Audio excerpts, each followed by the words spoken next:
草山位於新界中部，今日同大家由沙田市中心出發，一齊上草山啊！不過呢，今日就非常大霧，但係我哋都堅持繼續拍攝啊！點解？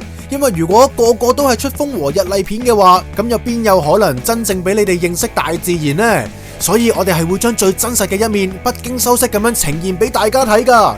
出發之前記得做齊 LSSC 4部曲啊 ！like 我哋呢條片 ，share 我哋呢條片 ，subscribe 我哋個 channel 同埋 click 埋我哋個鐘仔啦 ！Let's go！ 今日我哋嘅出發點係沙田站，而係向住前面落排頭村嘅方向。咁我哋一陣間就喺排頭餐廳入邊呢條巷轉入去。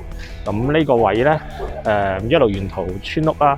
咁所以我哋入咗去之後呢，相對呢，以往都建議噶啦，喺人哋嘅村度盡量細聲啲。呢邊球場，呢邊係球場啦，嗰邊係宜家家私啦。咁一嚟到呢個分岔路口，見到啲好似欄杆嘅，有啲我唔知啲黃色 banner 到時喺咪度啦。就左邊呢度有條路指住上萬佛寺。另外沿途都會見到呢個牌嘅永和蜜蜂場。咁我哋就係向住，如果你行得啱方向嘅話呢，基本上就唔應該有狗吠，就係講緊呢個新啲嘅廁所啦。去完呢個上排頭村公廁之後呢，我哋再向呢個方向右邊一直行。嚟到呢個位有個牌指住右邊去萬佛寺，我哋唔係向萬佛寺，我哋係左邊繼續頭先所講永和蜜蜂場個位繼續向前行。沿途呢，其實好多寺院靜修嘅地方，咁所以係比較特別。你只要離開最旺嘅沙田市中心15分鐘呢，就去到一個完全不同嘅世界㗎啦，已經係呢個分岔路口一樣啦。跟住永和蜜蜂場個牌，繼續向上，上呢條樓梯，前邊嗰位轉咗，唔好直入啦，唔好直入蜂場啦嚇。轉咗之後見到正年精舍，我哋繼續向左邊呢條大啲嘅路繼續去。呢度又好似有條分岔路，但係繼續偏大嘅道榮苑嘅方向，一路係咁上。嗱，嚟到佛教道合園呢個方向，我哋要轉右，唔好跟左邊嗰條斜路或者樓梯，跟右邊道合園呢一個方向向上上。嚟到呢個位有個天德聖教安老院，我哋偏左。呢個位有啲似經過人哋啲民居嘅，唔緊要，其實係條路嚟嘅。見到天德聖教，見到蕭氏佛堂呢，就偏左，會開始聽到啲狗吠聲啦。因為啲狗呢就喺入邊嘅，所以唔使擔心。次次嚟親呢度呢，都會走出嚟。咁前面呢間屋呢，左邊嗰條樓梯，一路跟呢條樓梯，咁就會離開村噶啦，就會上山路噶啦，由呢度開始。剛才屋左邊嗰條樓梯啦，一路上到嚟啦，其實一路轉緊上去山路啦。咁呢條路係相對少人行嘅，一路經樓梯，一路 Z 字一路咁上啦，嚟到呢個位，好似密少少，但唔使擔心，因為條路係清晰嘅。咁其實都未同大家講，今日我哋嘅目的地就係經呢個黃竹洋村，再經山尾坳背灣，係上草山，係用一條比人少人上草山嘅方法，因為大部分都係麥徑嗰邊上啦。咁今日我哋為一條差唔多就算星期六日都冇乜行嘅山路，亦都可以去到一個熱門嘅地方。嚟到呢度有個分岔路口，右邊上翻配水庫，出翻華翠園嗰邊。左邊樓梯，我哋繼續向呢個方向行嘅。行埋呢級樓梯之後，亦都係啦，左右兩邊啦。右邊你其實會走翻出嚟噶啦。我哋即係跟左邊呢條比較明顯嘅山路，去到前邊個位嘅時候呢，亦都係一樣有左右之分嘅。咁我哋首先偏咗左先啦，向住呢個方向嚟到呢個位，唔好向右邊行。右邊好似有條路，我哋偏左邊斜斜地咁樣上個坡位，上面呢個位。嗱，上到嚟嘅路況俾大家睇下，會有少少撥嘅，咁所以唔排除咧落完雨之後咧，啲草生得快啲，咁你要望清楚個地下。其實唔好再睇絲帶，因為絲帶周圍都掛噶啦，咁盡量跟翻你自己想行原先計劃好嗰條路線。你話呢條係咪好密咧？唔行慣嘅可能覺得密啦，行慣嘅只不過一條兩旁啲草生咗出嚟嘅小路嚟嘅啫。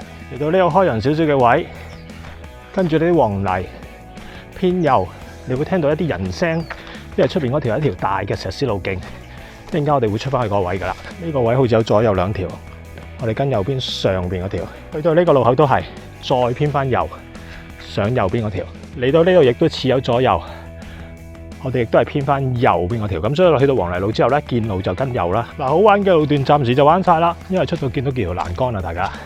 咁再跨翻出欄杆呢，我哋就轉翻右啦。咁其實呢條石屎路我哋向右邊上嘅。剛才裝咗呢條石屎路之後呢，一路冇分岔路啦，咁所以就唔講住。咁嚟到呢度啦，左邊你見到有人行噶啦，咁比較多人上翻針草之間嘅話，我哋陣間都會喺北呢邊呢度落嚟嘅，一日行個圈，然後雲另外一邊落翻沙田市中心。我哋而家去嘅呢，就係左邊呢度，就落去黃竹洋村一條都相對幾長嘅樓梯先至落到村嘅。啱啱落到嚟黃竹洋村啦。嚟到呢一度條橋啦，咁我哋會出翻馬路先嘅，咁就轉右入翻村，唔使擔心，因為呢個行嘅呢條都係馬路，咁行過咁多次都未試過有狗吠或者衝出嚟，咁可能吠都唔出奇嘅，咁但係因為車到嘅雲俊洋村嗰條馬路上到盡頭就係呢一個黃竹洋村，不過呢度啲車位只可以係村民，咁所以唔好貿然揸車上嚟諗住喺度隨便泊。啱啱呢個馬路分岔路向右落翻去火炭俊洋村個方向，然喺前面冇幾遠嘅有個左邊路口轉上山路，就係嚟到呢度個土地公公呢個位左邊呢一條小路，我哋轉上去啦。嚟到呢段石屎路嘅盡頭，咁亦都係有個類似土地公公嘅嘢啦。我哋左邊跟住呢條山路一路上到下一個分叉位，嚟到呢度啦，超多絲帶啦，呢度又有，呢度又有，呢度又有。咁呢條路今年咧起碼行咗6至8次到啦。嗱，頭先所講呢個分叉路口啦，左邊頭先就話經村上嚟，我哋而家向轉右嘅。咁又係講啦，呢個問題大家覺得唔嚴重。而家我哋希望做到嘅就係透過條片，等大家知道唔好再綁絲帶。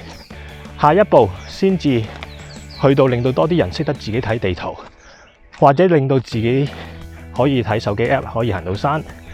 咁再下一步先至係一啲冇明顯分岔路，好似剛才嗰啲可以整走嘅一小部分，或者甚至多餘嘅絲帶，其實可以整走佢。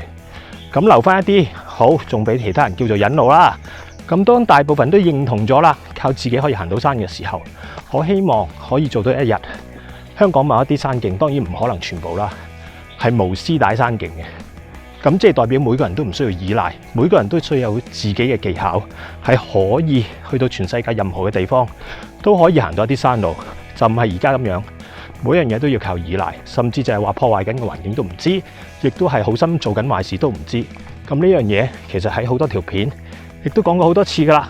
咁只不過大部分旅行隊、大部分行山人士，就算教練，都唔覺得係一個嚴重嘅問題，正正就係唔嚴重，正正覺得唔嚴重，所以先至令到呢個情況繼續泛濫落去。希望大家多多思考啦。嚟到呢個方向，左邊有條分岔路係直上，我哋行右邊，偏向山尾同亞貝灣個方向繼續行。咁其實出到嚟呢，都開始有啲開揚噶啦。咁但係今日嘅天氣個霧氣比較重啦，同埋個空氣質素麻麻地啦，咁所以相信呢又唔係望得好清楚。咁一陣間我哋試下揾啲位啦。其實大家未行到應該都聽到溪聲噶啦，我哋會過咗呢條溪，再過對面。咁呢條溪亦都係啦，如果你有帶濾水器嘅，就有得再補充水啦。過完條溪慢慢上咗幾步之後呢，就開始開揚噶啦。咁所以夏天行呢橛呢，就預咗後邊呢橛呢就會晒嘅。咁正如頭先所講啦，你望翻出去，咁而家睇得比較清楚啲啦。出邊就係火炭俊洋村，咁而我哋跟住呢條路山路，頭先所講一路都，就算星期6日義工行過咁多次，都比較少啲人嘅，咁個感覺係相當之好，咁相當之寧靜啦，咁可以話避開晒啲人潮啦，咁同埋亦都講翻成日喺度講一啲無痕山林嘅意識，就希望大家可以分享呢啲片。等多啲人聽完之後，自己可以用自己嘅方法啦。咁當然個7個守則，如果大家都好熟悉，可以宣揚出去嘅，就可以保住我哋香港咁靚嘅自然環境，等下一代繼續享用啦。呢個其實都係我哋一路拍片嘅目的嚟嘅啫。享受呢條路呢，就唔係享受一啲好大好靚嘅景觀，一般嚟呢，都係享受一啲冇人嘅感覺。咁亦都係一個開揚而舒服嘅，相對舒服啦，唔係大上大落得好緊要啦。咁當然後邊上草山另計，咁大家可以慢慢睇到。頭先我哋揾嗰條路行過嚟啦，而家我哋去到呢一個分岔路口呢，就向住呢個方向轉左。呢度其實有直去、轉右同轉左，我哋係轉左上嘅。一路小上同埋平路啦，咁望住啲電塔，前邊我哋會經過嗰個電塔頂嘅電塔底 ，sorry， 然後先至再上多2級，再轉右邊再上草山嘅。可能大家都聽到啲滴滴聲噶啦。咁一去吞呢啲位咧，盡量唔好喺底下停啦。咁當然有啲人中意攞佢個構圖去到底下，嗱咁啊試下啦。然後望翻上去，影翻相，係會幾特別嘅呢個。正如行呢條路啦，而家呢度又生出咗。最初嗰陣時咧係好闊，甚至有草地。咁而家咧兩邊又生出咗，所以個路況咧咁係會有機會唔同咗嘅。咁下次朋友嚟到嘅時候咧，可能再深入咗都唔出奇，因為呢條路係相對少人。咁我哋只要又係啦，一路都提住大家望住個地下，條路係好清晰嘅。咁去到前邊田嘅時候咧，你可以上高1級，然後先轉右跟翻條路。咁如果喺田中間揾咧，都唔係揾唔到，但係應該會比較密啲噶啦。上到嚟一幅幅荒廢嘅田咧，左邊其實沿住係有間冧咗嘅屋，同埋仲有一條小溪，有個水源。我哋嚟到呢個分岔路口咧，我哋就唔向左行啦，因為曾經試過一次過完條河再上去，嗰次就爆林，可能而家唔需要爆都未定。咁但係之後咧，我哋都冇行嗰邊啦。咁跟住而家我哋就向右邊去嘅。每次經過呢度呢兩棵咧，最初以為係蘆薈，但係其實唔係蘆薈嚟嘅。咁大家如果熟植物嘅朋友，可以俾翻個學名啦，要查都查到嘅，因為而家啲手機 app 係可以查到植物，即時影相，即時可以知道名同埋個詳情嘅。每次咧出到呢個開陽景都覺得好靚，今日好可惜比較大霧啲啦。咁對面就係九肚山啦，咁之前介紹過嘅。咁我哋沿住呢條路一路去到前面一個位，如果你一路直去嘅話咧，就會係上松仔園嘅。咁但係咧，我哋喺前邊有一條小路轉咗上去草山，好清晰噶啦，大家見到前邊啦，就一條黃泥小路，有啲客人一開波咧就直上去上邊呢個山坡。咁頭先講過啦，如果你偏右邊咧，就會直出去松仔園嗰啲2級公路。咁記住，我哋如果上草山嘅話咧，就要轉左，揾呢度直上啦。上咗一小橛啦，咁啱上次大概半年前上嚟嘅時候，又係大霧。今日大家見到啦，其實原本成個沙田區啦，九肚山啊、火炭啊，全部望到晒。但係而家你望上去上邊嘅草山都係朦朧一片嘅。而家最享受嘅係咩呢？就係望出去，一個人在途上。星期六，疫症2人限聚底下，2人限食，6點鐘堂食嘅情況底下，行一條山路係冇人嘅。咁仲要個感覺呢，就係唔錯嘅喎，只不過大霧啲嘅啫。咁今日唔係天氣問題啦，係條路，所以呢條路係少人。哇！真係好大霧啊！咁啊 ，music 停一停啊，唔該。整首《倩女幽魂》嗰啲悲情啊，唔該。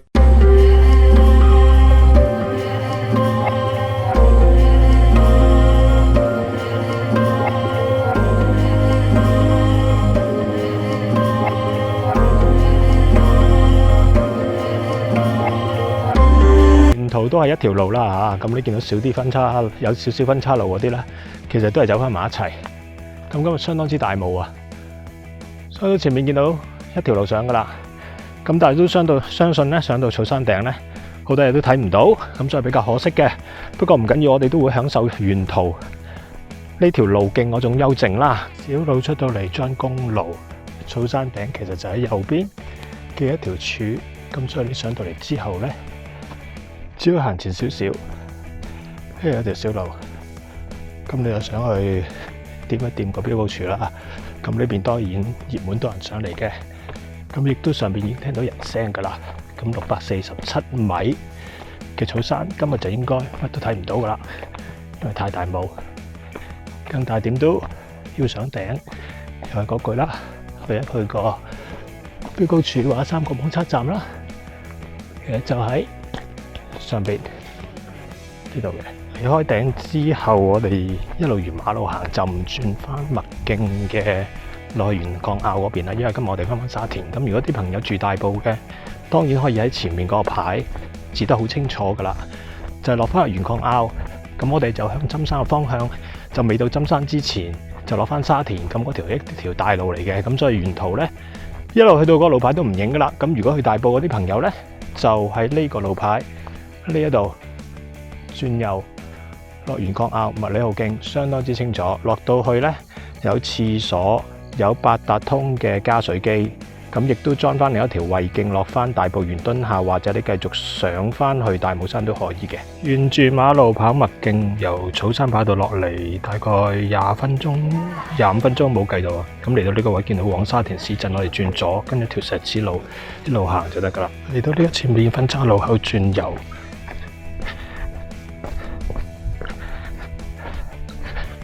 咁轉左都落到去，轉左就會去翻我哋上山嗰邊嘅黃竹洋村，然後再可以出華翠園一樣，只不過我哋今次選擇轉右，跟翻條石屎山路落去嘅啫。落低咗少少，遠處朦朦地睇到沙田市中心，咁呢條路唔會點錯噶啦。我諗呢一個 view 落到咁低會睇得比較清楚啲啦。其實左邊就係宜家家私啊嗰堆嚟嘅，即係沙田市中心啦。我哋頭先雲嗰邊上啦。嚟到呢度有一個分岔路牌，往道風山方向，我哋係轉左嘅。咁一條路嘅啫，中間有啲左邊嘅分岔路唔好跟條大嘅，直至落到去車路，沿住車路再行一橛。前邊出翻馬路啦，一出到馬路轉左，一路落就得噶啦。沿住道風山道一路落到去一個迴旋處，再話俾大家聽邊條個路口轉翻左，出翻沙田市中心。嗱，呢度就係信義中神學院。咁成個地方係比較清靜嘅，所以一大班朋友行山嘅嚟到呢度，或者前邊另外一個亦都係可以入去參觀，但係亦都要好靜啦，喺外邊觀賞啦。咁一去到呢啲位，大家通常去到馬路就好興奮、好大聲。咁但係我哋都要繼續保持住呢度。其中一條原則，山野不留痕嘅無痕山林嘅，講緊嘅就係為其他遊人着想 ，consider with other visitor。其實呢度就唔係 visitor 添啊，淨係呢度啲居民或者呢度係嘅持份者啦，可以咁講。臨尾同大家又嚟參觀一下啦。咁係基督教文化研究所，雖然係基督教，但係好中式嘅建築，有啲似去日本啊遊覽嘅一啲咁嘅庭園。咁全部啦，亦都係啦，一座一座。喺外邊可以影相啦，雖然女裝修而有啲噪音，但係呢度都叫做相對係寧靜嘅。咁呢個牌就寫住道風山園區啦，咁然後嗰邊咧就係一大座嘅建築物啦。咁比較特別啲嘅，咁當然冇咗啲工程聲會好好多啦。道風大遷啊，一邊寫住。咁如果中意影相嘅朋友，可能又係一個好好嘅地方啦。只要靜啲就得啦嚇。另外側邊就寫住道風景界。咁沿住呢啲小路，如果今日唔係做工程嘅話咧，成個感覺可以好悠閒。咁喺度靈修一下。咁呢邊就寫住道風山基督教叢林靈修部嘅。咁就係講緊上面嗰度啦。咁啲建築都相當之有特色嘅。頭先一路喺山上面嗰啲山，一路行到落嚟，而家呢一個位，頭先就係講緊入到道風山靈修嘅地方啦。咁而家我哋就跟翻呢條路出翻去出邊條馬路，然後轉左一路向下落就得噶啦。咁順便就趁呢度相對少啲人，就做埋今條路嘅總結啦。咁今日段路呢，雖然天氣好大霧，乜嘢靚景都睇唔到，但可以話俾大家知，如果你只要揾一個合適嘅天氣嘅話呢，咁其實係沿途可以望到一啲開揚嘅沙田景啦。咁同埋初頭段路係幾好玩嘅，因為好少人知啦。跟住你去翻麥徑嘅時候，就自然又會撞翻好多人啦。咁到後半橛啦，就甚至可以跑落嚟。咁成段路講緊10零公里，快嘅就4個鐘。咁當然你跑仲可以去到2-3個鐘搞掂啦。咁如果慢嘅，就係要預1日啦。咁都係啦，沿途希望大家經村嘅時候，盡量保持翻嗰個習慣啦。咁亦都好好繼續享受香港嘅郊野。咁而去戶外嘅時候，希望大家都好易不斷實踐呢個無痕山林嗰7條原則，特別喺計劃上邊。其實每次最重要嗰條呢係冇乜點提及，我希望特別揾一次適當嘅地方拍一條片，講緊每一次咩為之計劃。咁包括咗計劃路線，我點解唔而係一條舒服嘅路落，就係會考慮到自己嘅體能，或者任何人嘅體能都係喺起點嘅時候，通常係會比較體能充足啲嘅，咁所以行得啲比較辛苦啲啦，又或者比較崎嶇啲啦。到臨尾嘅時候呢，盡量都係可以舒緩啲嘅，接近翻公共交通工具為終點呢，就係比較適合啲噶啦。咁所以喺計劃路線上邊，我睇下每一次睇下可唔可以介紹多啲。我自己就比較中意啲個終點路線呢，係接近一啲公共交通工具，甚至係容易上落。例如我會選擇黃石碼頭做 end point 做終點，就多過不談拗嘅。咁因為肯定可以有位坐啊嘛。咁呢個就係計劃路線嘅其中一個考慮方法。咁另外就係話要考慮埋你自己成班朋友之中嘅體能啦，唔係個個好似你自己嘅體能。咁所以預嘅時間要長啲啦，帶嘅水啦、裝備啦，甚至每次包括今日在內，我都係帶住電筒嘅。咁大家每次多啲嘅時候，就可以去到香港不同嘅山野，甚至就係話個組合啊，可以睇到。你只要睇地圖，你就可以揾到好多路，甚至好多路你可以去到啲熱門山徑前後係冇乜人，而享受到香港寧靜嘅大自然。甚至喺呢個星期6日都好，你點都揾到啲山路，其實係好少人嘅。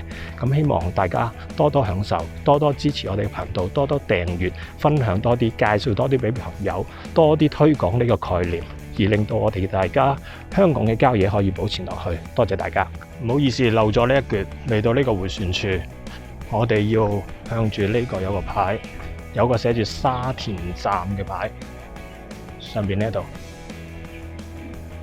向住呢個方向嗰條小路入去，就可以翻港鐵站噶啦。前面個人坐住個位就係噶啦，咁一直去就到終點噶啦。今次呢個難度值3.5粒星嘅草山，希望你哋去嘅時候就冇咁大霧啦。不過無論係挑戰咩山頭都好，記得要留意我哋個小錦囊啊！第一，雷暴警告，3號風球或以上就唔應該上山啦。第二，要留意天氣嘅。第三，應該要根據能力而作出合適嘅路線選擇噶。第四，應該要有朋友仔隨行嘅。第五，應該要有合適嘅行山裝備噶。第六，好重要噶，一定要帶足夠嘅食水啊。第七，唔好留低任何垃圾同埋任何人為嘅標記，係包括絲帶噶。最後係希望大家上山之前可以熟悉無痕山林嘅守則啦。